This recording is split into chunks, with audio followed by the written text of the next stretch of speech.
what does Houston racing mean to you? Seeing him, growing up with him, seeing him from a baby all the way up and down, seeing your uncle and another cousin doing it, your grandfather. Yeah. What does it mean to you? Oh man, I'm not gonna do this. Everybody knows I'm not gonna do this. I'm proud because it's so much that goes into this, man, and like. This is my family. I just wish Poppy was here to see it all. I mean, if he was, I could hear him now. I can hear him now. You know, he say that. I'm telling you, Darren, I'm so happy, man, and I'm not upset because I know Poppy sees it. But if he was here, physically here, he would be so overjoyed. Yeah, to see your car leave the line, bro.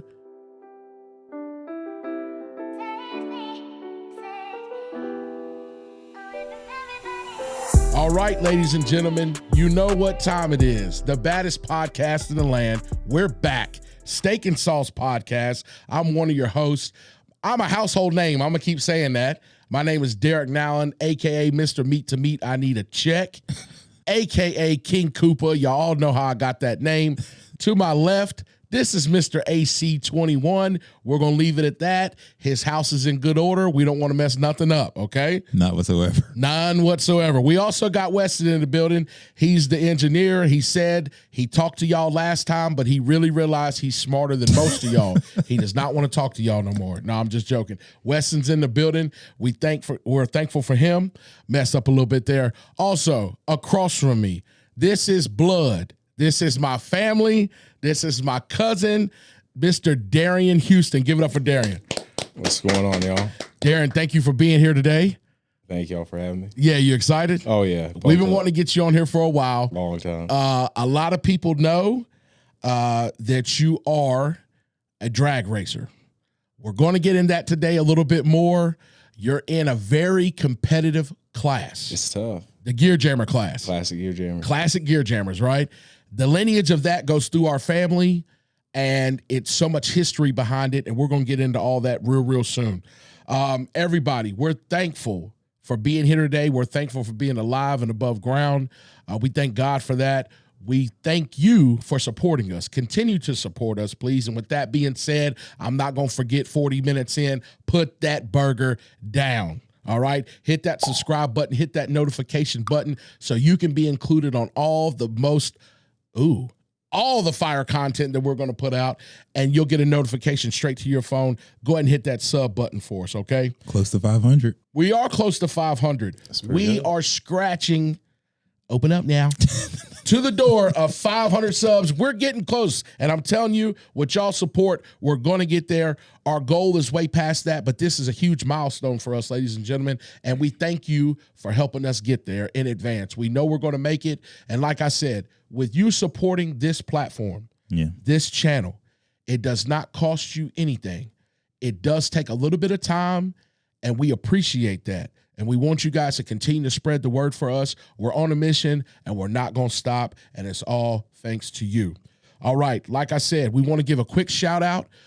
We know that Justice Houston, he's also a drag racer. He's been tearing it up. Yep. He's been placing really high, and he won a couple months ago at Sheila, right? Now, he run it up. He's run it up twice. He's on the hunt for a win. Gotcha. He's been runner-up twice in his class. Yep. He's just scratching at a first-place win. We know he'll get one. Close. He's close.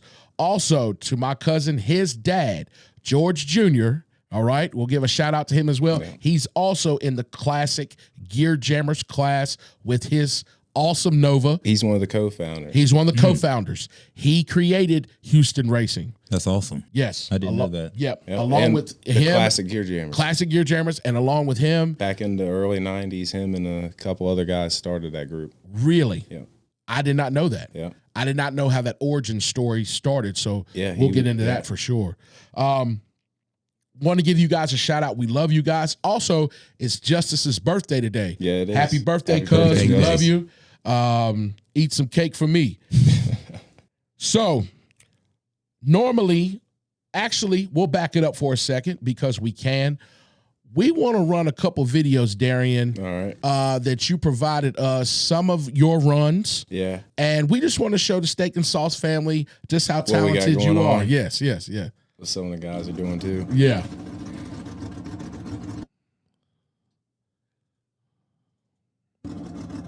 We'll get them pulled up just here in a moment. How's y'all's day going, though? Pretty good. Pretty good? Pretty good. Okay. It's I'm glad that it lightened up a little bit on the rain and stuff like that. Yeah, I wasn't expecting that. Yeah, me either. The sun is hot. Oh, yeah. Yeah. So this is a buddy of mine, John Bowman, up in Ohio. He turns his engines like 10,000 RPM crazy. This is his first run this year. And this kind of shows you what we do. Right. Now that's a Camaro. Yeah. I think it's a 78. Dang. So he's turning a lot higher RPMs than you even turn when you leave. Yeah, he's turning like 3,000 more RPM than me. Goodness gracious. Yeah. So he's cranked all the way out. Yeah, all the way. Yeah. Maxed out. So, I mean, you can imagine, ladies and gentlemen, if you know anything about cars, when you load that type of energy, right, you're transferring that energy from the crank all the way back, to the flywheel. To the flywheel, to the rear end, to the ground. Doesn't matter how much power you make. Spinning ain't winning, right? So you got to make sure. You got to hook. You got to make sure you get that power down. This is a good video right here. This is his nephew, Josh Rose, too. Okay. Yep. This shows you how they hook up real good. Real good. Yeah. That's another Camaro. Yeah, 68. That's one of my favorites. Yeah. Favorite model, 68. See how he did that dry hop? That gets your traction right. Right. A lot of guys don't do that anymore. Does that get the spots off the tires? It just lets you know you're hooked up. Hooked up? Yeah. Okay. Does that have anything to do with loading the suspension either? No, it kind of equalizes everything out right before the run. That chop, I tell you. Yeah, he turns his up too, and they do all their engines like right there in house. Wow. These guys, yeah. And where are they based out of? Ohio. Ohio. Central Ohio. Now, Darrian, real quick, you went out to Ohio, and I think you can talk about this. Yeah. To a famous YouTuber's home. Yeah, the Street Racing Channel. Street Racing Channel. Yeah. Now, if you guys are familiar with that, two sons and a father. Yeah. They do a lot of in-house garage work.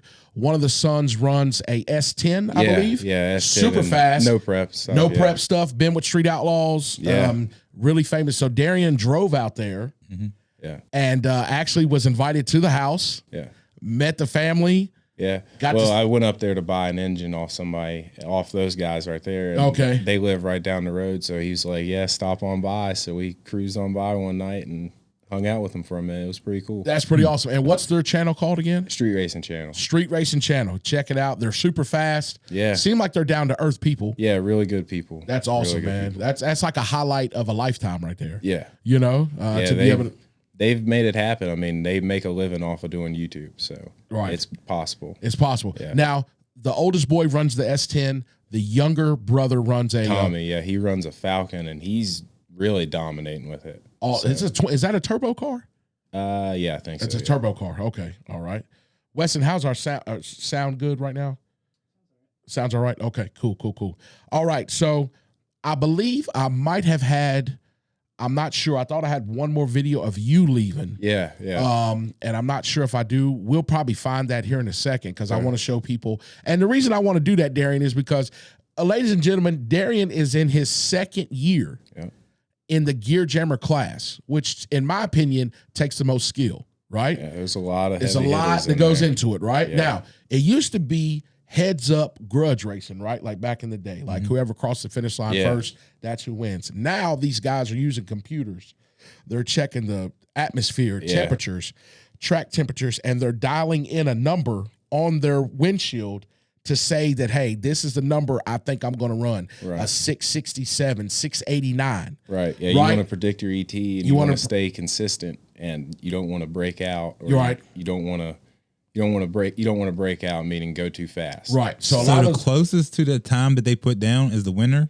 Right. Right. I didn't know that.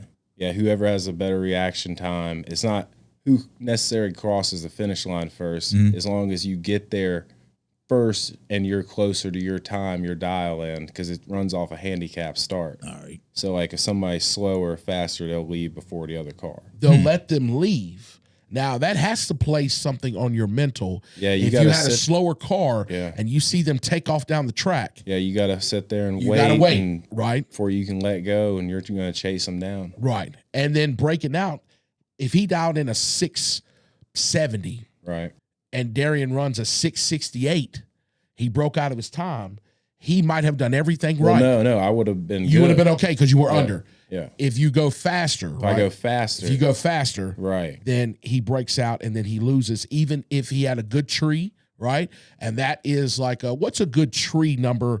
The thousandths of a second when you see that anything 00. I mean, anything 00. Yeah. If you want to try to get 00, you're good. Yeah. So what I'm talking about, Steak and Sauce family, they print out a ticket for these ladies and gentlemen, and they look at their ET slip. ET slip, and on there y'all look at three main things, right? Yeah, you want to look at your reaction time, 60 foot, and mainly in the 8th mile your ET, at the end, right? A mile an hour. So gotcha. So it's a lot different from when me and Darrian were younger, and our family members were racing at Elk Creek. Kind of started it out for us. It all started right at there Elk Creek, you know, yep. And that was a real grudge racing, heads up, and that's what I miss the most. You know, it's a lot. It's very technical now. And you guys have had to learn it. What was a big learning curve for you starting out? Man, everything. The biggest thing is these clutches. I mean, figuring out the clutches on these cars is huge. Right. I mean, you got to have that right. And, going through your valves, everything. Every little thing, maintenance on the car is critical. Putting the car together, that's huge too. Making sure that it's going to perform every time. Yeah, a lot of guys come out there, they just roll off the trailer. Yeah, check the tire pressure, and it's amazing. Some of those guys, they don't do anything. And I'm not making fun of anybody, but they show up and their stuff goes down the track. They don't have any problems. Then you see the guy that's like put hours and hours and checked every nut and bolt. Yeah, and he goes out there and has every problem happen to him in the world. Yeah, and then that can be the other way around sometimes. So it's just that's racing. This one, we were at a race of yours, and it was funny. We're all at the starting line, and this guy pulled out a wad of money, right? And they're about to race, and he goes, "Put 1,000 on it," and he yelled across the barrier. And this guy reached into his pocket. He said, 2,000.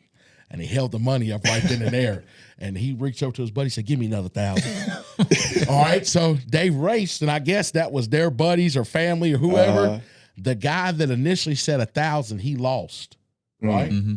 I watched him put his money back in his pocket. He went to the bathroom. Oh, yeah, that'll happen. He left the line. You know? He tried to take his money. I'd have got you, boy. You see all kinds of things. Yeah. Well, now, our granddad, rest in peace, what would he call that when they was down there doing that? Oh, man. He had all types of words to say when he saw people betting and stuff like that. He'd say, "Oh, that's poverty racing." That's what he would call it, poverty racing. They can't be doing that on the start line. Can't be doing that on the start line. You're supposed to be cleared, you know? Like, you ain't supposed to have a bunch of commotion. Now, you know those barriers that they put up that we're supposed to stand behind when you guys do your burnout? Right. That's to protect, objects flying and shrapnel. Right. I was a good 60 feet away from you doing a burnout one time, and a piece of rubber hit my hat. I'm dead serious. Either that or a rock or something. It was something. It felt, Yeah. But I was a good 60 feet away from your car, and we'll get into that in a second. So, current events wise, I don't want to skip over this, fellas, all right? We're pretty in tune with current events, and we're finding out what's going on in the world right now. The first topic that I want to bring up, Darrian, AC, Weston, have you guys been in tune with the potential Zuckerberg and Elon Musk? Is this an MMA fight? I think it's going to be cage fight. He asked him to meet him in the cage. I don't know anything about this. Listen, let me tell you something. Elon Musk trained for 2 days, okay? Probably paid the highest amount to train, and now he thinks he's a cage fighter. Oh, man. All right? You better stick to sending winky-shaped rockets up into space. Yeah. Right? Now, I'll tell you, Zuckerberg's got youth on his side. Yeah. Right? I think he will win, no, to be honest. No, that's Amazon, right? No, that's Jeff Facebook. Bezos. Facebook, yeah. Zuckerberg's Facebook. Yeah. Facebook. Zuckerberg looks like if he walked outside, he'd catch a cold. Okay? I'm serious. He looks frail. He's probably training too. And he looks like he got quick hands. Is this like boxing or? I think it's going to be mixed martial arts, okay. So I could save them a lot of money. I'd whip both of them. I can tell you that right now on this show, and I'll die on that hill. If y'all want to reach out to me, go ahead and challenge them both. Okay, easily. My hands are superior. My wrestling skills are superior. Okay, I challenge them. If they want to reach out to me and our team and you don't want to see Zuckerberg get in there, my fat, out-of-shape butt will get in there and I will pound on both of those billionaires, okay? Just give me 100,000. Cut all the millions out. I'll take them off for 100,000. Boy, I'll beat them blue for 100,000. Are you kidding me? Who wants to see this? Who wants to see me in the ring versus Zuckerberg or Elon Musk? I'll watch it. It'd be a high-paid event. Yeah, it would. It would. You'll sell tickets. I would sell. I'd be the new Don King to hype this fight up, okay? If we want to bring some excitement to this fight, okay? Yeah, for sure. Now, the only thing I'm worried about Elon Musk, he doesn't look human. Yeah, he is weird. He looks like he's got some Terminator stuff going on with him. I don't know. I seen his eyes flicker yellow one time. That's some reptilian stuff, Darrian. I don't know, kind of how that's going. But if you're watching this, when you're watching this, comment below with the name Zuckerberg or Musk. Who do you think? Yes, tag them in this. Let them know we're here. Reach out to us. I'll sign the waiver. Get a contract going. What do you want me to do? I'm ready to go. I've fought people in the parking lot at Kroger over parking spots. So I'm going to get in the ring with one of y'all. Definitely for 100K. 100K? Are you crazy? This dude cut my mom off at Kroger and proceeded to get outside the car and call her a bitch. I just happened to be pulling in to get gas. My mom looked over at me and her eyes was this big. And I seen him pulling up his pants, walking towards her. I beat him in front of his kids in Christiansburg for free. Don't surprise me. Holler at me. Let's get this thing going. Now, this is a definite sensitive subject. This submarine, right? Is it official? They're gone. Yeah. Okay. Yeah, they paid $250,000 to die, pretty much. Rest in peace. Yeah. That's not funny. No, a lot of memes are coming out. Yeah, I'm not making no joke about it, right. But the internet is undefeated with the memes I've seen for this stuff. You know, one of them. Terrible. One of them said this was their last image, and it showed the front of the sub, which it was not glass, obviously, because it couldn't withstand the pressure, but it was Gunna. It basically was. It was Gunna swimming in front of the glass. Oh, man. They had Gunna in a Louis Vuitton shirt, 12,000 feet under the sea, swimming in front of their sub. I saw one where it was like a little SpongeBob janitor, like mopping on the Titanic, like a ghost. And the submarine was coming in, and he like looks up at it like, "Oh, new people coming in." I mean, that's terrible. I mean, people come up with crazy stuff. It's messed up. I'm gonna tell you another one that I feel bad. I hope the Lord forgives me. I was on my phone. It showed Kid Rock in a wake boat, driving, flying, waves coming up behind him. His hair's flapping. The caption said, "Lord, I ain't seen the sub in 3 damn days." Aww. And you know me, I had the tune in my head and I sung it. Oh, man. And I couldn't help it. It wasn't my fault. Whoever put that, they knew what they were doing. Yeah. You know? Let's get into it right quick. I don't want to spend a lot of time. I got 3 things I want to discuss with y'all. Y'all tell me how y'all feel about this. Right. 1, the amount of money these people paid to go inside of this sub that was sealed from the outside. Yeah. With all of the known dangers, what about this thrill? I mean, was it 250,000? 250,000, right? Yeah. Did you see the inside? Yeah. It was controlled by a game controller. Yeah, it was like no bigger than, it was smaller than this table. Go at home and look at your Xbox and PlayStation 2 controller. And that's what it was? That's what it was. Yeah. They had one button inside of it. This doesn't seem real. If for anybody to have enough money to have $250,000 for a ticket, they've done something in their life to amass this level of wealth, and they probably are smart. They want to see something that nobody ever else seen. To say that they seen it. Who else has been down there? Right. Like, nobody's been down there. Right. Now, I'm going to tell you right now, I don't care about the Titanic, ladies, because there was enough room for Jack on that daggone door, whatever Rose was on, and she pushed his ass into the water. So that lets you know how much I care about the Titanic. Okay? She said, "I'll never let you go." And I said this on the show before. pushed his ass into the She water. let him go. And you know what? He went right down bloop, bloop, bloop, with that ship. He's probably down there right now, mad as hell, because he thought he was going to be okay. Right? That's where I'm coming from. Now, the second thing is, I saw a guy who went over Niagara Falls 5 times in a Coke can, right? A life-size Coke can that was insulated. He got in it. They pushed him over the falls. He went over. He'd get arrested as soon as he got to the bottom. Okay? The cops are waiting on him. As soon as he goes over, they'd arrest him. They beat him on the shore. What are they arresting him for? Because it's illegal. Because he's going from, is he going to United States to Canada, or because you know how it is? Yeah, I don't know if it's a territory thing or if it's like that's a protected U.S. landmark. And like, bro, you floated a capsule. They got him in it, Antonio. He's floating. He shuts the hatch. He goes over the falls, disappears, right? Yeah. He did it several times. Every time he got arrested, he'd back his trailer up. They'd push another one in. I think the last attempt, Weston, I believe he died. I want to know what his charges was. Big. Yeah, it is. That's big. Big. And the pressure, when you're stuck at the bottom, that water falling down on top of you, it's not like you're just going to float off immediately. Yeah, have you seen people that did like the little boat things and the water's coming down? They're sucking them in. Yeah. And they're like, they're getting crushed. Rocks, the pound, the force of the water, everything that's pulling you, and it's hundreds of feet drop, I'm sure. It's crazy. It's crazy. He did it multiple times, right?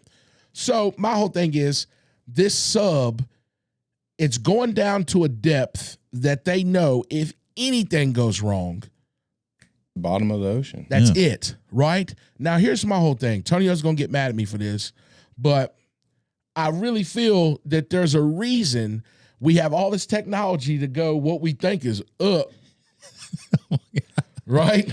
Yeah. But we can't go down, right? I guess so. Which down is up. Tell y'all.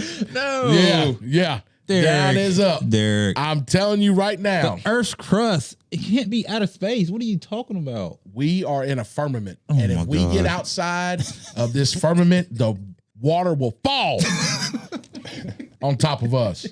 We are stuck in the middle of the two. Okay? Now, why was there not a craft, a life source? I've never seen anybody do any type of military operation, without recovery, some rescue, research, without a on-site rescue. Mm-hmm. Some of them even have a lifeline that could, obviously they couldn't ascend that fast due to.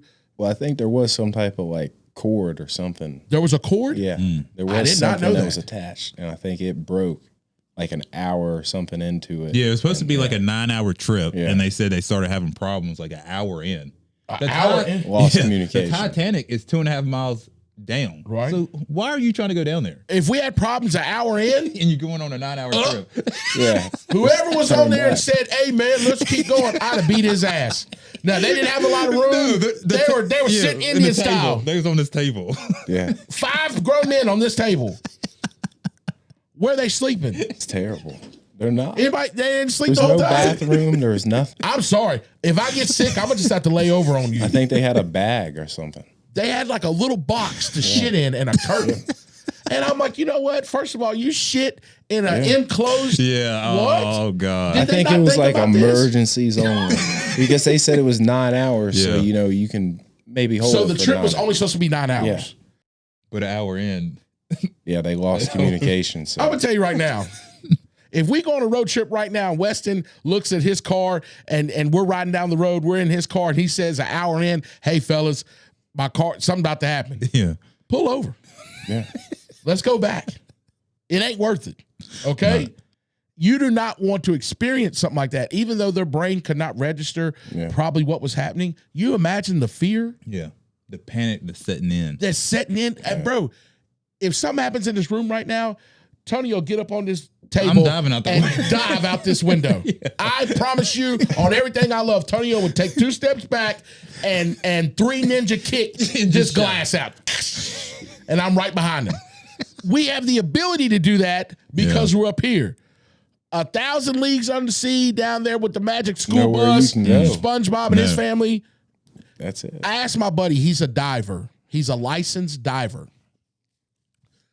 I said, at what depth could you leave a craft, a pod, a submarine, and maybe have the chance of swimming to the ocean. He said right around 100, 150 feet. Yeah. He said because that's enough where the pressure wouldn't just mess with you that much. Right. He said there's a technique they teach them about 5 deep breaths. So when you want to swim a long way, the worst thing you can do is go right before you go, because now I'm puffed up, I'm filled out. He said what you want to do is take 5 breaths. On the 5th breath, you kind of blow out, and then you go, so your lungs are kind of flat. You know what I'm saying? So I didn't know that, but he was telling me this. So at 150 feet, you probably have a chance, because once you came out, and if there's any scuba divers, y'all went to SeaWorld one time, damn Disney, something like that, and I'm saying this wrong, just comment below, okay? You swam with the damn dolphins one time, it don't make you no damn expert, okay? You slept at a motel, what is it? Where you sleep at the motel and you're an expert the next morning? Yeah. So he said at 150 feet, the buoyancy is not there. So when we jump in a pool, we feel it pulling us. Yeah. You step out at that, hey, brother, you got to start making your way to the top. The thing that scares me the most is getting touched, pulled, grabbed by something in that water. Yeah, you don't know what it is. Because now you got serious problems. And you can't see anything. It's dark. It's pitch dark. That was perfect. Yeah, it's dark. I'm telling you right now, I saw that video of them people on that kayak that got swallowed by a whale. You see that too? Oh my God. I hadn't seen that. Darrian. It swallowed them whole. Darrian. These people are on a kayak and they knew something bad was going to happen. There were seagulls flying all over the top of them. Wherever birds congregate like that, something bad's going to happen. And a whale swallowed? A huge sperm whale, I think, or a humpback whale, something. Where was this at? It looked like California. I don't know, off the coast. Yeah. It was somewhere where the population, because other people filmed it.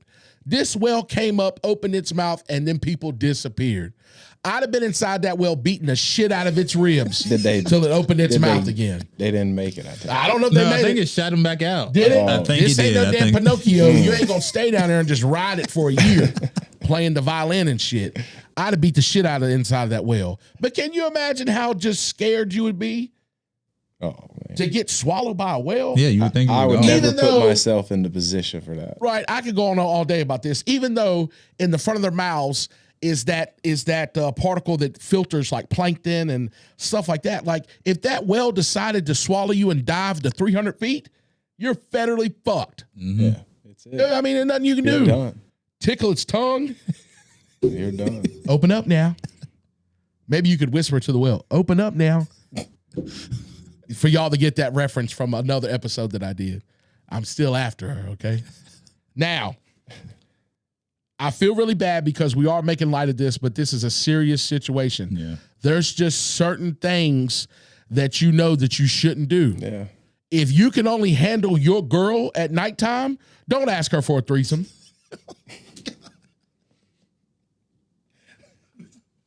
Right? If you can only handle your girl normally, why you gonna ask her to bring a friend? You barely have enough dick for the job that you have. And you're gonna ask her to bring somebody else? The reason I'm saying this, you gotta know your limits, right? Yeah. If you're gonna tap out and you're telling her to bring somebody else, what y'all gonna do? Play Scrabble? Oh, man. After that's over? That's what I mean. I don't know what he's gonna say. Right, you gotta know your limits. You gotta know your limits. You gotta know your limits, okay? Can't overdo it. You can't overdo it. Now, It sounds good, but hey, sometimes you can't do that. Hey, it sounds great. Yeah.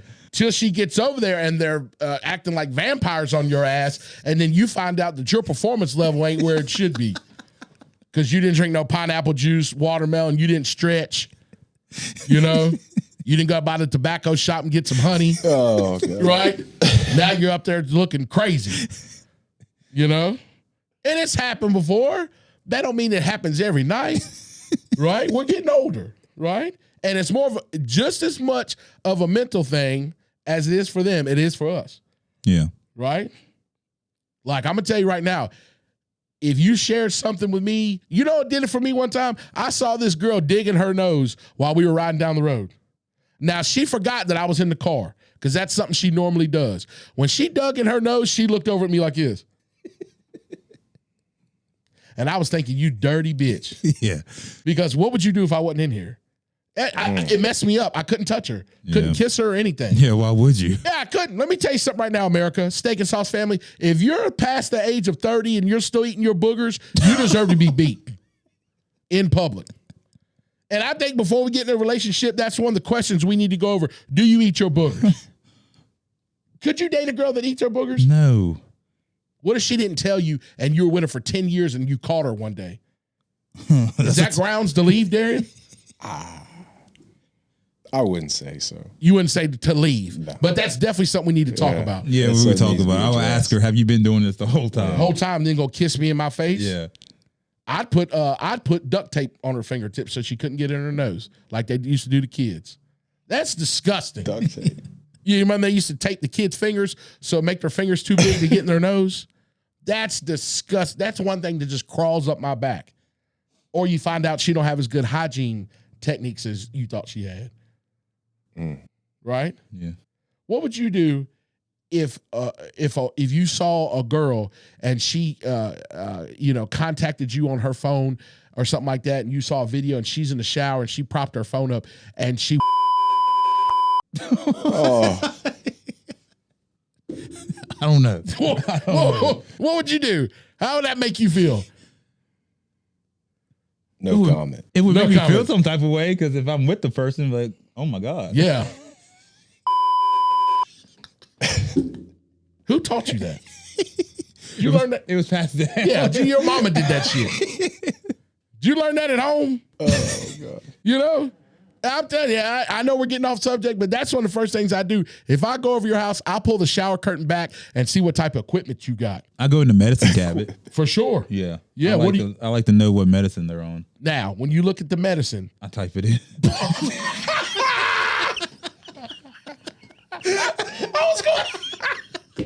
I was going to ask you if the letter is if the word's too big. Yeah, I'm typing it in. What's this for? Headache? I need headaches and murders. Oh, I need to know what it's for. Right? Yeah. So, ladies, just know if you got that crazy, yeah, we're gonna find out. Put it up. Put it up. And I'd be damned if I only see some soap in the shower. It better be some wash rags around there somewhere.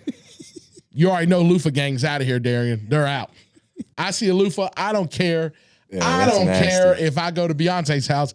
If she's got a loofah, I'm out. You done? Done.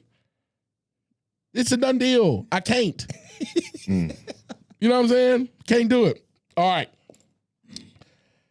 New segment. We'll go across the room right quick.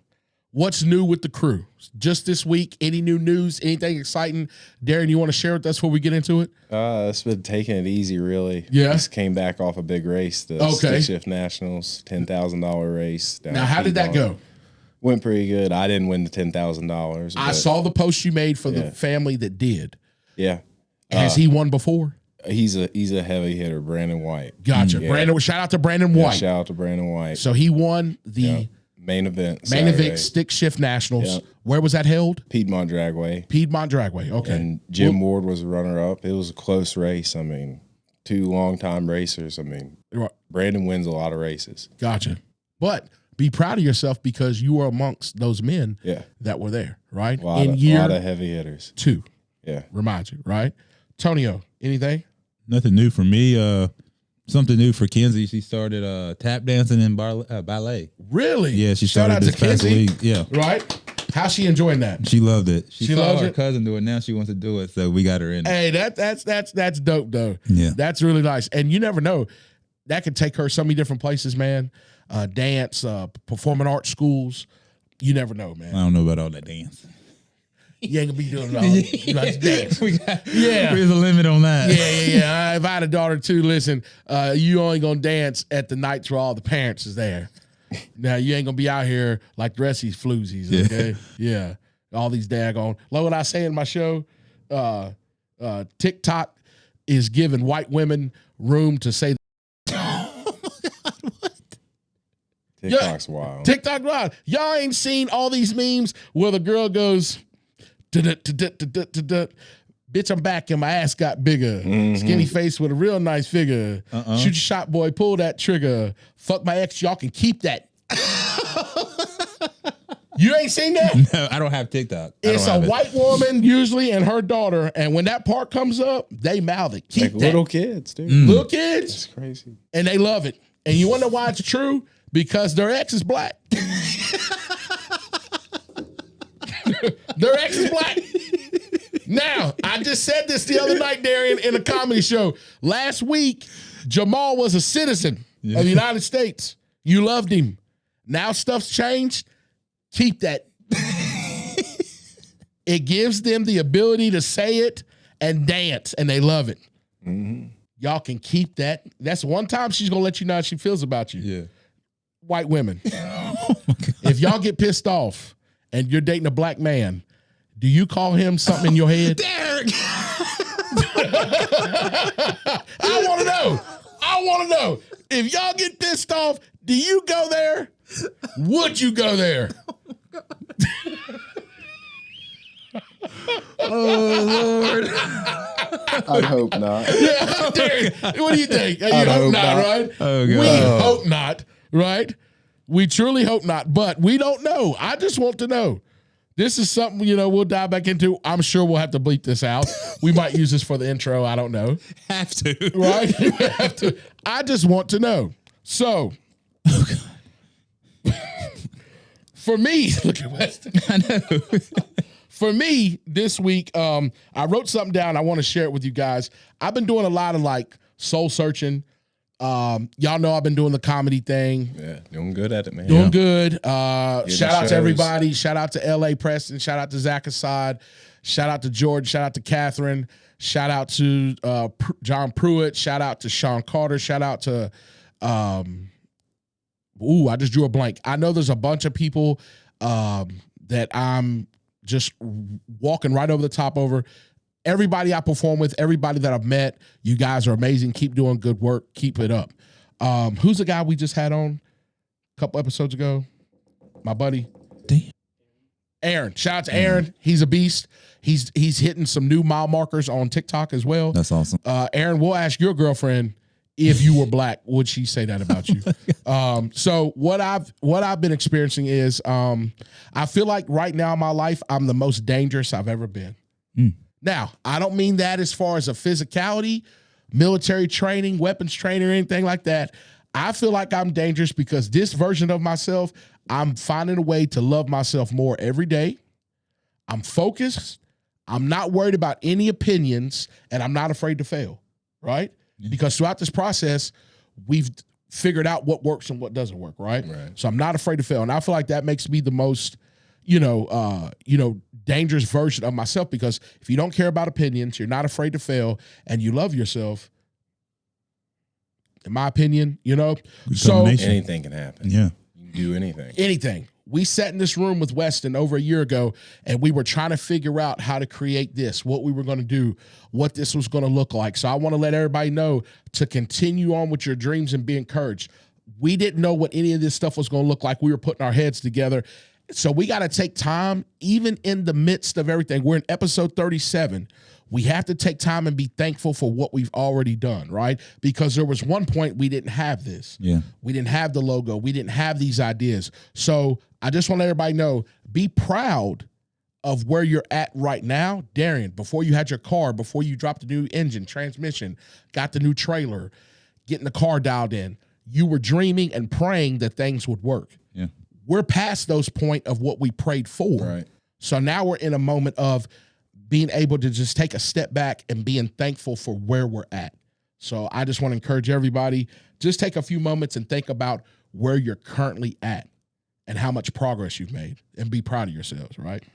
So Darrian, what inspired you to start this journey of becoming a professional drag racer? Well, I just started going to the races with my cousin George, of course. Right. He's been doing it for a long time, and 2 years ago, I just said, I'm tired of being a spectator. I said, I want a car. I said, my dad looked at me and he said, you crazy. And I said, shout out to Uncle Keith, by the way. And I said, it's going to happen. Right. I said, it's going to happen. So we're at the Stick Shift Nationals 2 years ago. Come just a little bit closer. We're at the Stick Shift Nationals 2 years ago, and I'm looking at cars, and my dad didn't know I'd been saving up money for this car. So you didn't even tell him? I told him, I was like, I'm going to do this. Right. But he didn't think I was serious. So I'm sitting there, the race is happening, and I'm just like, man, I wish I had a car. And next thing I know, this guy, Chad McCreary, comes up to me, and me and him just get to talking, and he's like, yeah, me and Dad, we got this Camaro sitting out there, but it's just been sitting there. If you want it, come take a look at it. I'm sure Dad would sell it to you or something. So I went that following Monday and went and looked at it and put a deposit on the car. Damn. Now, this is the car you currently have. Yeah. What did the car look like? It looked pretty good. In good shape. Okay. Was this a car they had ran before? Yeah, they had ran it, but it had sat around for a few years, but it's taken a lot of work to get it back, the way it is now. Right. A lot of time. Right. Now, you've had a lot of people around you with a wealth of knowledge about engines, transmissions, dialing the car in. So once you put the deposit down on the car, what was the next step from there? Trying to find a trailer. I had to get a bigger truck. There's so many things that you just don't think of, but you have to think of and get a plan for to get. And a lot of people that try to go racing, they don't think of those little things. Right. But you've got to think of everything you need to go. Right. Now, when you were thinking of these things, who was helping you make sure that you had a truck that was strong enough to pull the trailer? A trailer that was enough footage to fit the car? Well, I started out with this 20-foot trailer, and it was tight. It was tight. I barely had any room for the car and some tools. Yeah. So recently I just upgraded. Wheeling and dealing. That's the name of the game. You gotta know all kinds of people, have connections, and networking. That's a major key of it. Right. If you've got a good network, you can make this happen. It's not hard. Right. Now I do see, like, if you had that transmission that you had, I think that you were able to sell the last one, right? No, I broke. So what happened was we were at Mooresville, and it just didn't feel right all day. I'd had clutch problems. The car just wasn't right. I really shouldn't even ran it. Yeah. But you're there, you need to run it.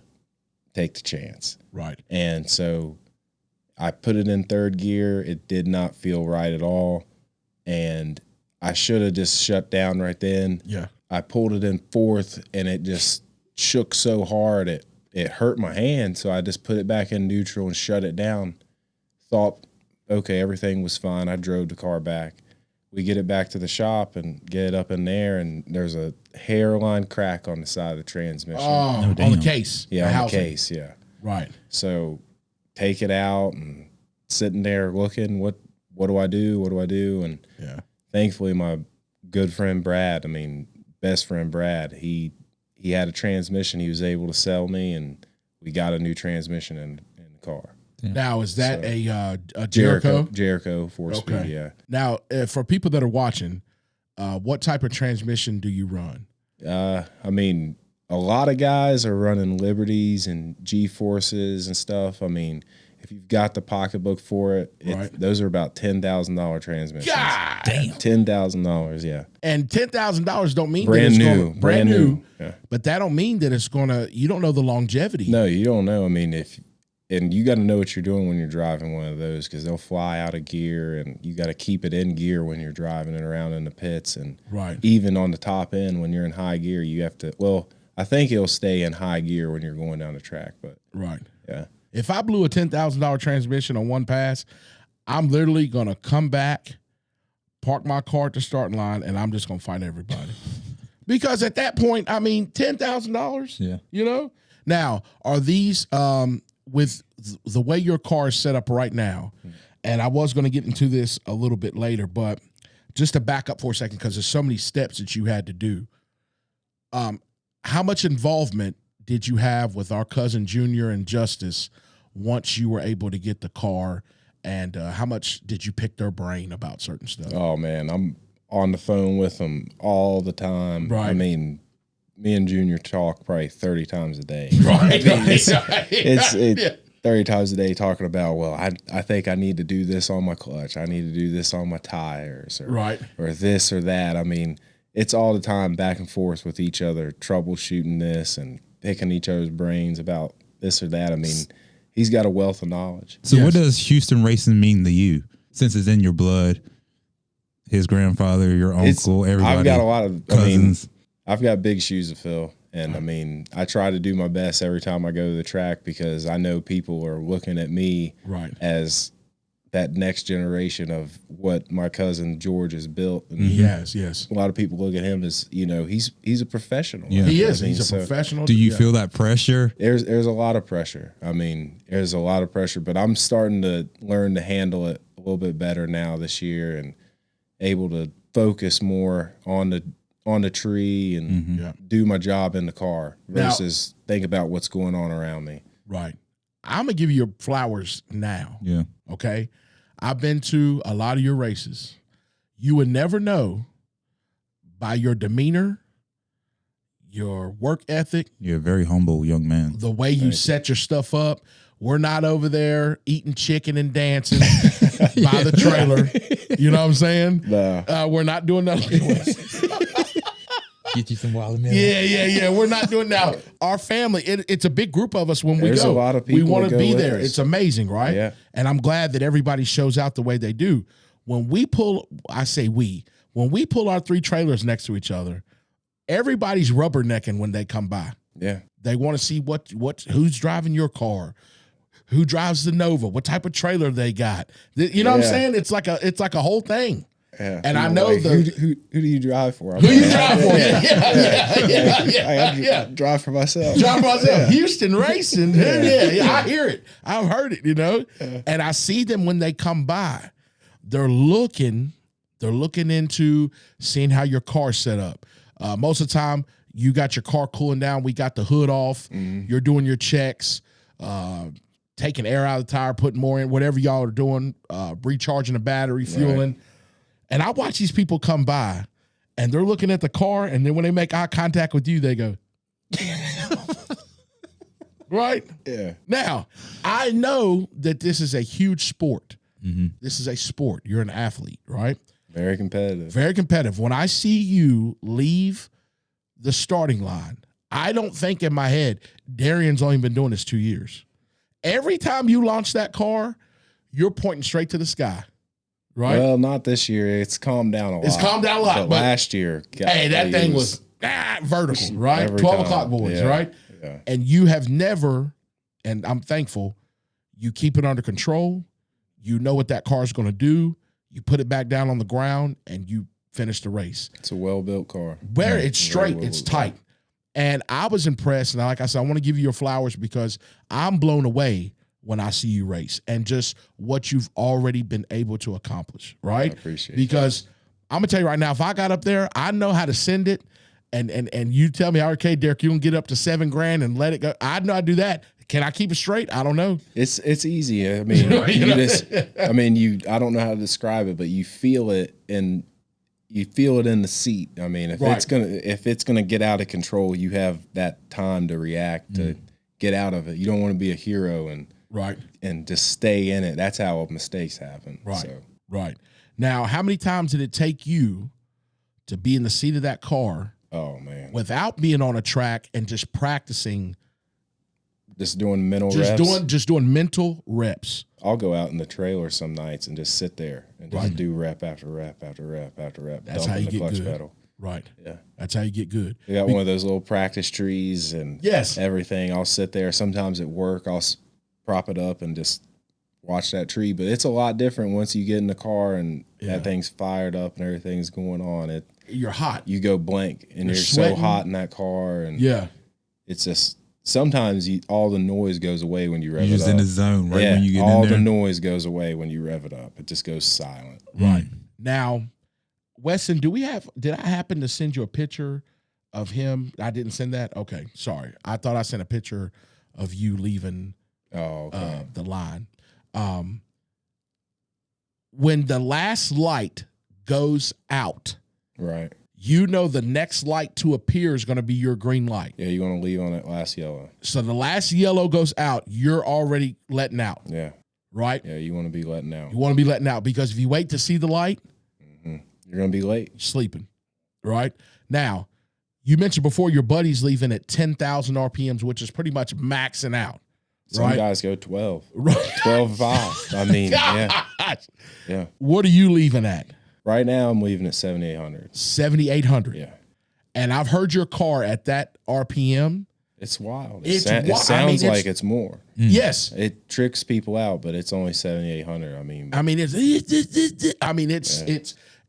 it's get ready to unleash. Yeah. You know, once you let it go. Now next year, you're gonna be seeing some 10,000 RPM. My man, Darrian said next year. Look, I'm sending it. Yeah. Shout out to John Bowman for hooking it up. Okay, John Bowman. Shout out to him. Right now, when you're making these decisions to make these changes in your car, these are decisions to make you more competitive, right? Right. So you can keep up with.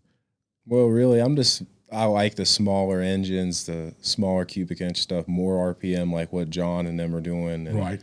I mean, it's more old school. It's what they were doing back in the day, and you're right. And heavy flywheels. You hear the engines just like gasping for air. That's what I love. Right. I mean, and you love the nostalgia. Yeah. Because the way your car is set up. Yeah. Your Camaro has that look. You've got the straight out of the 80s. Straight out of the 80s. Yeah. The stickers. Yeah. You know, and everything set up how you want it, and it does. It's like taking a step back in time. Yeah, and that's like I put on the car Houston Courtyard, you know, right? Our family's coal business that they had. I put that on the back as like kind of the main sponsor, because when they had the business, they had it in the late 80s, and yes, the time that car would have been around. So right, you know, it's pretty fitting to it. It just adds a retro feel to it. Right, and our family, our great-grandfather, our grandfather, our great-uncles, when they had the Houston Courtyard, delivering coal to everybody in the area, right? Back in the day when it was heavily used like that. All over Southwest Virginia. All over Southwest Virginia, right? And back then that was almost unheard of. Mm-hmm. Yeah. You know? One of the only few that did it. Only few that did it, right? Yeah. And for you to have that on there, when I saw that on your car, I was like, man, that's awesome, because we can get caught up in the day-to-day so much that we don't appreciate the men that came before us in our family and the groundwork that they laid down. Yeah, it's really amazing. I wish I was around to see that. Yeah. I mean, it was a huge business. I mean, yeah, a huge business they had. Yeah, and it was a big deal. They said that at times they were delivering coal and they would stop to eat. And during these times, Black people were not allowed to go in the front of these establishments. Yeah. So they would deliver coal all day. In the back.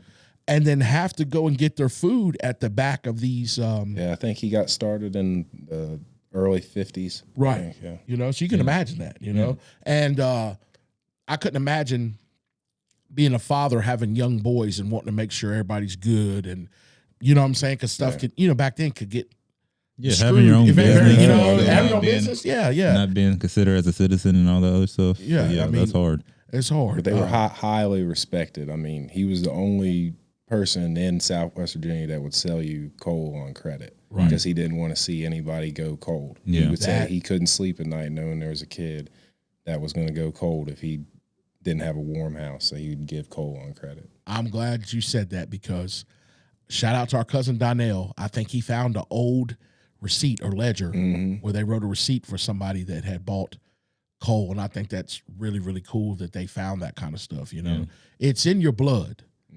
You're able to do what you do because it's in your veins. You know, you come from a long line of men that can drive anything. That's what I say. They can drive anything, right? You put me in it, I'm going to drive it. I'm going to figure it out. Yeah, I'll figure it out. I promise, right? And I'm proud of you. We are proud of you. There's not too many young men your age that are doing what you're doing. No, there's really not a lot of young. There's a few guys that are close to my age that are doing it and keeping it going, but we need more. We really need more people my age to get involved in the sport of racing. Right. I know it's hard. It's a big undertaking. It's expensive, but just start small and come on in. Work your way up. Work your way up. What are some of the most difficult lessons that you have learned, right? And I think we learn quickest from failure. Trying to avoid failure is only prolonging, right? Mm-hmm. So what are some of the lessons, Darrian, you've learned that have been very impactful to your growing, developing, and stuff in this sport? Number one, don't buy used parts. I didn't think you were going to say that. Parts. Do not buy used parts. Sometimes you can get by on something in a pinch, but it's better off just go and buy new. Buy new. Buy new. Know what you have. Start from the beginning. Right. Now, I feel like you're saying that because I've learned. Right. I've learned trying to save $1, getting by with some worn out stuff. It got by, but then you try to use it again. Eventually, you're gonna have problems. So I've learned to start fresh. Start fresh. What's another lesson that you've learned? Maybe I know that you're very particular on your pack out, making sure you have everything you need before you hit the road. Yeah, I go through that. Only me. Only you're touching it, right? Only me. My dad, he'll try to come up and be like, let me help you with this. I'm like, no, I got it. It's got to go right here. So I know where to grab it when I get to the truck. You have, yes. Yeah. It's kind of like in the military, right? We do our PCCs and PCIs, pre-combat checks and pre-combat inspections. Oh, yeah, I'm OCD about that. Right. But, another thing I've learned is you can't listen to what everybody tells you in racing, because you'll have so many people. If you have a problem at the track, you'll have, like, you would tell me something, Antonio would tell me something, he would tell me something. This guy over there, he's going to tell me something. Oh, you need to do this. You need to turn it this way. You need to turn it that way. You need to do this.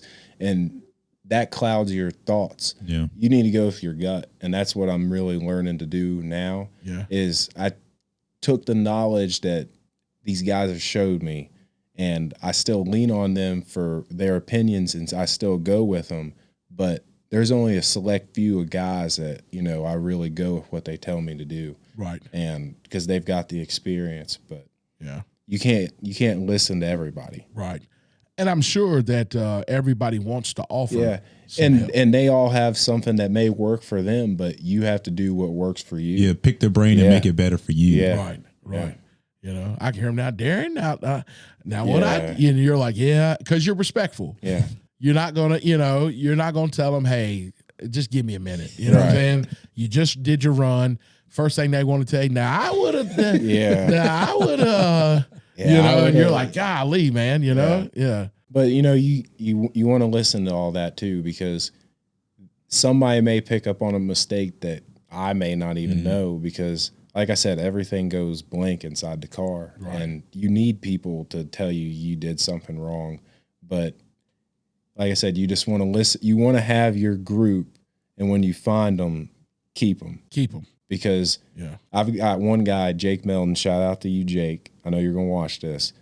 If there's something wrong with your car at the track, I don't care what it is. If it won't work, you call Jake, and he will get your car fixed. He will fix it. He will fix it. We were at the race this weekend, and Brad had an ignition problem with something. And I was looking around for Jake. He was off on the golf cart doing something. And I said, get over here. And I said, they can't get the car started. And he jumps off, and he goes over there and jumps off some wire and tightens something up. And he's like, all right, Brad, get in there and start it up. And he gets in there, flips a switch, fires right up. I mean, he can think on his feet. Is that the young kid I met? No, he's about your age. Okay. I think I met him. You've met Jake. Yeah. I think I seen him a couple weeks ago at JJ's arm drop. No. He wasn't there? No, okay. He's got the black Malibu Country Misfits. Gotcha. It's got the little crazy guy on the side of it. Right. But yeah. Okay, I got you now. Yeah. Shout out to Jake. What's his last name? Melton. Jake Melton. Yeah. Jake Melton is the man. Okay? He is the man. He's came in. He's helped me out a lot. Right. And I think what you're trying to say, Darrian, is you've developed a team the same way we have here, right? Right. You take one person out of this equation and you're missing something, right? Now, these guys can run a show. These guys can have topics and everything like that. I don't have to be on here. I tell them all that all the time. But when you put us all together, right, and everybody's bringing their craft, now you got something. You got something. You really got something. Weston, how we looking on time? Almost an hour. We're good. We're rolling. Weston's a big car guy, right? He likes the cars that go wah, wah, wah, wah, wah, those are the ones he likes, Imports. Yes. And he him, his father, his brothers, they travel and go to a lot of tracks. They have friends that race. I think he what circuit is that, Weston? Hickory, North Carolina. Oh, okay. Like asphalt dirt and or asphalt oval track. Yeah. Shout out to Chase and Larry Pollard, LP Gear. They set up our rear ends and do transmission work. So that's where you've been in Hickory. They run at Hickory and okay. Yeah, they're in Taylorsville. Yep. That's awesome. Weston LP Gear has a very nice car. He's got some photography of nice cars, and he's a gearhead too, you know. So like I knew he would really appreciate this this show because it's not the little mouse on the wheel, spinning that turbo up, but it's right. It's the other side of that. And I think that it's so funny because we always Jones on each other back and forth. Cars, what I'm saying, naturally aspirated. Because we're muscle car guys. Right, yeah, so I can only imagine, I had a guy pull up beside me the other day. I was on 81, and he pulled up beside me in a 4-door Civic. He had one of those home speakers in the back seat. The old like 3-deck home speakers, right? I'm not lying. Yeah. I'm not lying. I have seen people. You have seen him do it. And Antonio, he had it tilted, right? Oh gosh. Darrian, he gets up beside me, and downshifts, pow, pow, pow, pow. And he looks at me and takes off, and I can see him in the seat, right? And it pissed me off. It pissed me off. You want to Why? run him down, but it's just like this. I just let him go. I went to hit my button. I was gonna run him out of his own life. But I said, you know what? Let that man be. Yeah, just let him. That was a highlight of his day. Yeah. He's in his own world. Yeah. For some reason, people see me and Antonio rev their engines up. They do. Antonio had somebody spin the wheels on him in McDonald's parking lot. Oh man, it pissed him off. I got people who do it to me in the truck. Like, oh my God. it's just, I don't understand it. I never get challenged until I drive my car and people pull up beside you and see what it is. Mm-hmm.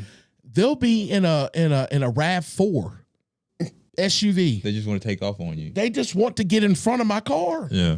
To them, that's a win. Yeah. Shout out Jay Sarton, one of our buddies. That's what I was thinking. When we were in high school, my buddy Jay Sarton drove a blue Ford Futura, right, with a bench seat, big boat, right? Yeah. Automatic on the column, right? He would race anybody. Right. He'd get up beside people and just edge a little bit in front of them, Darrian. He's like, one for the good guys. One for the good guys. He'd win. He'd call that a win. Yeah. We won. And we had a big time. We beat everybody. He's like, I'm 33-0. From the stoplight, Darrian, we'd take off on green. He'd get 10 feet in front Whenever of him. Whenever he's in front of him, that's a win. That's a win. Yeah. So I feel like that's what people are doing to me. You know who the fastest and craziest drivers are?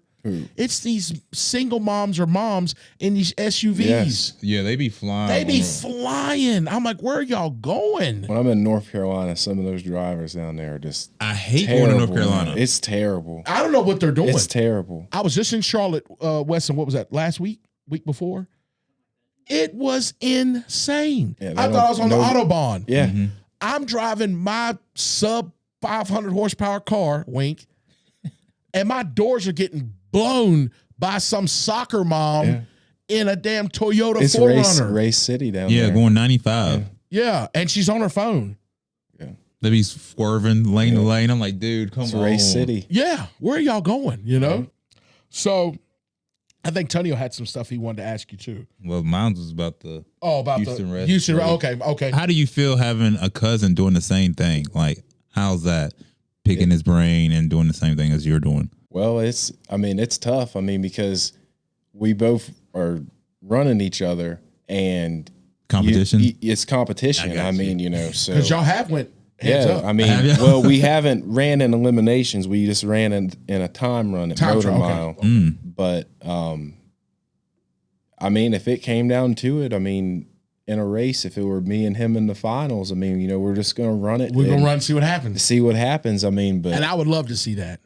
Oh man, because it'd be so exciting because people don't know how much it takes for you to get your car to that starting line. Yeah. It takes They a only lot. see the end result.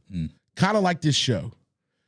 People don't see everything that goes into us producing a final product.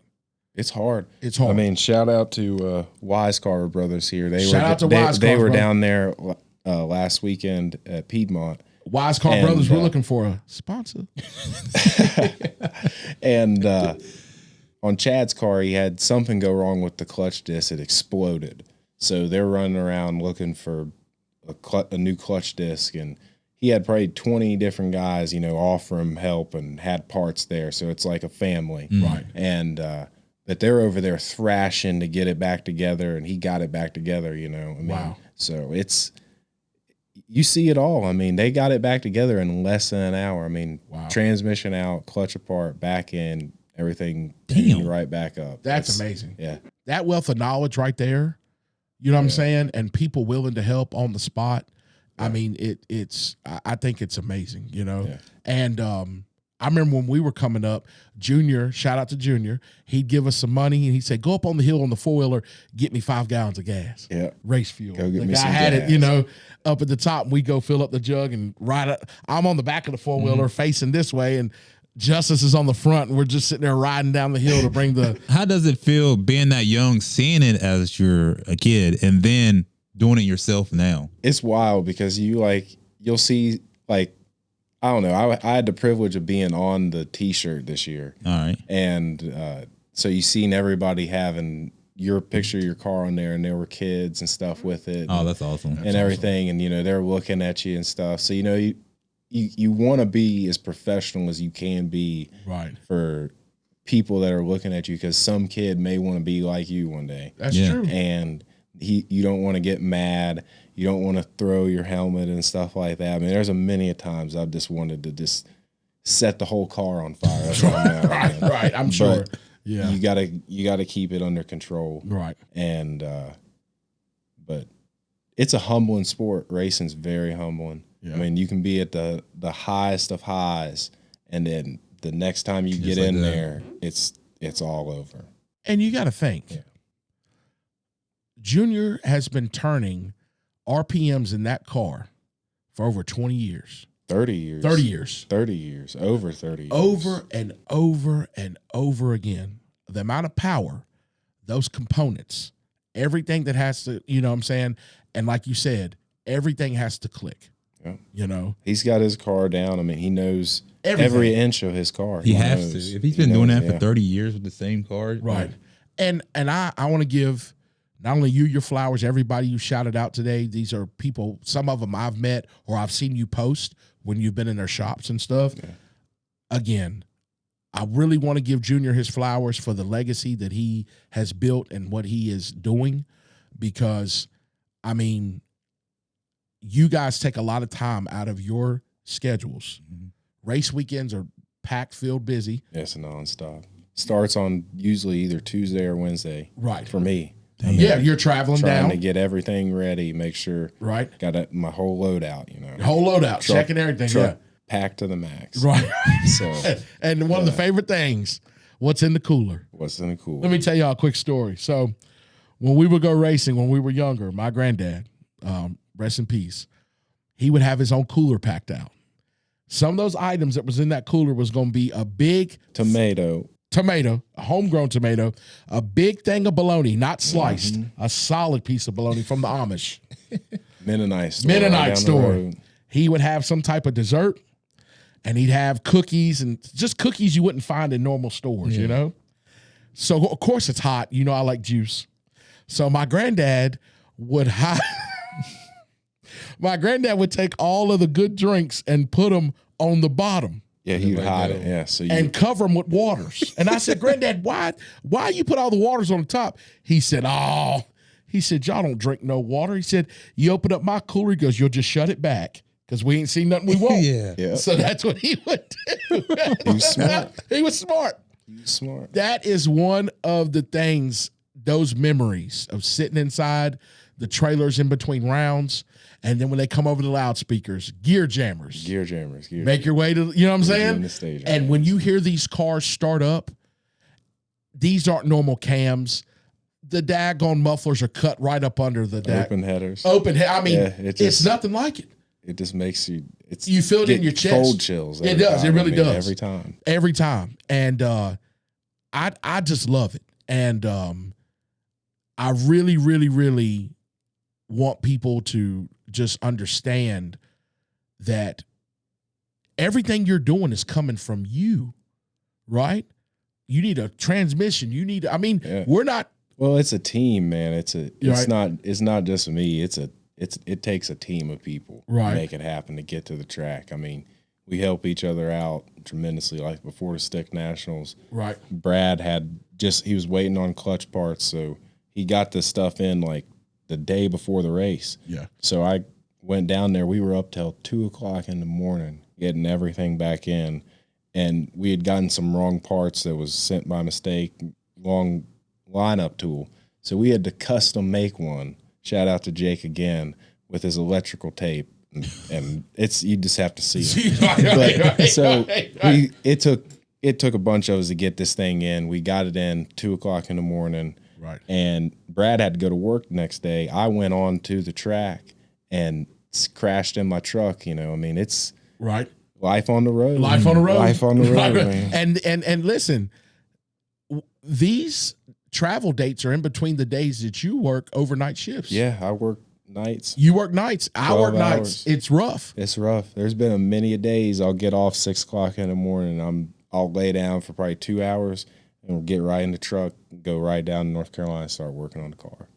Damn. Yeah. And I've seen you do it. Many a days. Right. And I mean, I'm thankful now that I've got my car right. Right. And it's working good, knock on wood, it's working good. Yep. So I'm not having to make those trips as frequent. Right. And, life on the road, it's rough. Right. Now, I don't want you to be nervous. A lot of stuff I said today, we will go back through. We'll put some stuff on it. You got a lot of sponsorships, a lot of merchandise. I don't want you to be nervous that the wrong people see it. We'll clean it up. But the substance of this, right, to bring awareness to this sport, to let people know, where they can log on to Facebook and follow not only your page, but the Classic Gear Jammers. Yeah. PSPA on Facebook is PSPA, definitely one you want to get involved with. PSPA, Professional Stick Pullers of America. Professional? Yes. Lord, Darrian, I had a joke. I'm not. Yeah, I'm about to say. I'm not. Yeah, everybody thinks it. Out of respect for what y'all have going on, when you told me what that acronym means just now, Professional Stick Pullers of America. That's right. Shout Stick out to shift them. only. Stick shift That's all only. I'm gonna say. That's all it is. I know Weston was thinking. He knew. Yeah. He knew I was gonna say. You won't regret it. Look us up on Facebook. It's private. You got to request to be in. Yes. I mean, members only. This is it. Stick shift only. Right. This is where the real heavy hitters go for their racing information. You want to check us out. PSPA. That's Brad Smith. That's his deal he created. Check us out on there. Yeah. We're going big. Going big. Listen, you're already on T-shirts. Yeah. You had a good ranking, right? So far, I mean, I had to miss a race. I had to miss a race for work and got knocked out of the top 20, but we're going to come back strong. You're going to come back strong. I know you will. And I'm just excited, man, for you. I wish that I had the time. I had dreams of trying to do this, but with everything that I have going on, it's hard, man. There'd be no way that I could dedicate time. I don't think I could break it up much more, because when you're on the road, I see you come back off the road and then I'm somewhere, and I'm happy for you because this is your thing, bro. Yeah. I appreciate this it. This is your thing, you're talented. This is something, this is your gift. That's like with your comedy, man. I see. I'm like, he's on the road. He's on the road. I said he's on tour. Yeah. Coming to a city near you. Yeah. Yes. I had to realize, Darrian, I had to embrace my talent. Yeah. Right? I ran away from it for so long. Now I'm embracing it. Now I'm using it. Yeah. And it's hard. I got to be creative. I got to create new content. I have to practice. I have to perform. It's not just enough for me to know these jokes. I have to perform them. Right. Right? That's what people don't understand. It ain't just me getting up there and saying, your mama stinks, your daddy stinks. Yeah. No. Yeah. I'm getting up there. It's almost like you're in a movie, you know, Yeah. because you want your eyes to look a certain way and you want your, so it's a lot of stuff I'm still learning. And shout out to everybody who's helped me. I'm a year in. And I just want to thank everybody that's helping me with this. I want to see you on a Netflix special. I'm going to be on a Netflix We working on it. We're working on it. You hear that, Weston? All you gotta, Look, we're working on it, boy. I feel like all you got to do is you got to come up with something. I mean, something fire. Something fire. And it'll take off. It'll take off. I'm praying to continue. I'm grinding right now, just like you. It'll happen.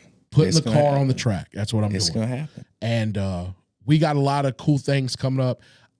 What I want to let people know, and I know we're getting close on time, this is a part 1 of 3 parts. Okay. I want to get all of your stories, right? Start with you, go to Justice or Junior, either one, and then everybody will have each story of Houston racing, because you guys make up Houston racing. What does Houston racing mean to you? Seeing him, growing up with him, seeing him from a baby all the way up and down, seeing your uncle and another cousin doing it, your grandfather. Yeah. What does it mean to you? Oh man, I'm not gonna do this. Everybody knows I'm not gonna do this. I'm proud because it's so much that goes into this, man. And like, this is my family. Yeah. Darrian's a grown man. I remember when Darrian had his brown belt in karate. And him and my uncle came over to the house and showed me the video of Darrian getting his brown belt. I mean, it's amazing. It's amazing. Life happens so fast. I just wish Poppy was here to see it all. I mean, if he was, I could hear him now. I could hear him now. Now, Darrian, you don't need to come out like that. No, you need to slow it down. Listen, I'm telling you. Listen, you always say that. I'm telling you. Darrian, I'm so happy, man, and I'm not upset because I know Poppy sees it. But if he was here, physically here, he would be so overjoyed to see your car leave the line, bro. You know what I'm saying? Like, he would, because it would be so rewarding, you know? Justice is doing great. It's only a matter of time before Justice is in. He's going to win. It's coming this year. It's coming this year, and then I feel like he'll be in the stick class. It's just hard for Justice right now with his work schedule to get the races, but we want to get him in some big money foot brake races with his car. Right. And then he's building a stick car. Him and Junior, they're building a wagon, 66 Nova wagon. And they were working on it today, I heard. I mean, I don't know what they were doing, but I know they were in the shop They were working on it, right? And but so they're planning to come out next year with that, and so we'll have 3 stick cars between the Houstons. So. And that will be amazing. And honestly, this year it's a test because between me and Junior, I mean, it used to be okay, everybody, we would help Junior. Now we've got 2 cars running, so it's hard to help each other out, but we still, we get it done. Right. You just got to have the team. Right. And if we have to run each other, you just got to run. Line them up. You know what I'm saying? Line them up. I mean, you know what I was thinking about the other day that makes me laugh is the guy that comes over to our trailer when he finds us. Oh, Ed? Ed. Yeah, Ed Lowry. This guy. Shout out to Ed Lowry. Shout out to Ed. He probably won't see this, but Ed won't see it, but he'll talk junk, and I'll be like, "You got a car? Oh, I got a car." Him and Poppy. Oh, him and my Poppy would go back and forth. My Poppy asked him. He said, "Where's your wife at?" My granddad said, "My wife is at home." And he said, "Well, me and my wife about to go on vacation." My granddad said, "Where y'all going? We taking a cruise?" He talked so fast. Yeah. And he said, "I'm gonna tell you right now, I made my wife come up with half of the cruise." And me and Poppy looked at him. He said, "We said you made her pay for half." "Yeah, she had to come over her half, or we wasn't going." Yeah. And my granddad stood up and he said, "Ditto, don't pay for nothing." You know, my granddad. And the dude looked at my granddad and said, "What you got her for?" Not, "What do you have her for?" "What you got her for?" Shout out to Tina. I know you're going to see this. Tina, I've told you this story. "What you got her for?" Then he proceeded to ask my granddad, "Where your daughters at?" Talking about Tina and my mama. And when my granddad would get mad, he'd do his hand like this. Done with him. Yeah, he do his hair, and he told Justice. He said, Justice, what do you think he puts in his hair to slick it back like that? Acid. No, that's the guy that. That's another guy. The Widowmaker. Okay, that's another guy. I can't think of his name, but he puts something in it like Soul Glow or something. But that's the thing I love about racing. There's so many characters. I mean, everybody. We're all characters in our own element. I mean, yes. It's like every week it's like a reality show on the phone, back and forth, this or that. What happened? Did you hear Dottie? He changed this engine. George, he changed tires. I mean, somebody changed tires. You're going to find out about it. He changed fuel. He changed brake fluid. I mean, I love it, man. Yeah, it's amazing. I'm happy for you. Like I said, I wanted you to come on here so we could give you your flowers. You should be proud of yourself. Continue to do what you do. We're going to spread the word so people know where they can come and check us out. Usually when we go, I try to post it and let people know. Wes and I apologize. When we went last time, I was supposed to let them know, and I didn't. Steak and Sauce Podcast. Yeah. Steak and Sauce Podcast. This is why we're the baddest podcast in the land, ladies and gentlemen. Like I said, you're going to get a little bit of everything from us, and I'm just so glad my family can be a part of it. Yeah. I want to say this too. Darrian supports us 100%. Darrian will take time when he's supposed to be sleeping off of a shift. He'll send me a snap where he's watching an episode, and he's always watching.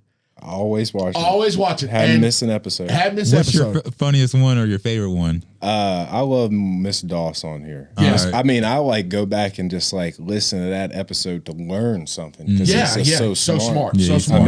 Yeah, I mean, wow. Yeah. He's an incredible man. Shout out to I need to talk to him because I mean I feel like he knows some connections. He does somewhere. He does. He's big into that racing circuit and people and he used to work for what was it, Anheuser? Yes, he was a big. He was big in that. I mean, so who knows? Who may have the Budweiser car. Yeah. I call him. His middle name is Paul, so I call him Paul Doss. I said that's a clothing brand. Paul Doss. Yeah, that sounds official. Yeah, it's official. Paul Doss. It's official. Darrian, we're going to have you back. Before we go, if you can think of a few people, I know you shouted out a lot of people. If you want to go back over that again or let people know the important places they can find y'all on Facebook, and anything that you want to say. Well, I just want to say thank you to my mom and dad. They've helped me with everything that I have. Couldn't do it without them. Shout out to Uncle Keith and Aunt Denise. We love y'all. I want to say a big shout out to Brad Smith. Big shout out to him. Okay. I really wouldn't be able to do it without him. Right. And Jake Melton, John Bowman. Yeah. My cousin George, Justice. So many people. Like the list can go on for hours. Right. People that I can thank that helped me get that car on the track. Right. Yeah. Right. What is it again? It's humbling. It's so humbling when you sit here and think about it. It'll leave you speechless at times. Right. Yeah. You look from where you started to where you're at, man. Like I said, take the time to be proud of what you've already done. Not where you're going. Yeah. But what you've been able to accomplish, because at one point you were dreaming of being where you're at. Yeah. So don't forget that. All right.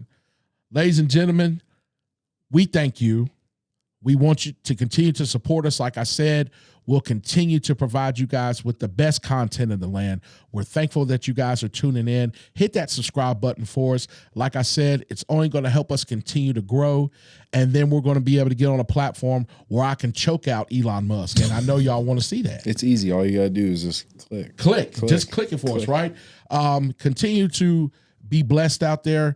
Special thanks to Darrian Houston and everybody that's here.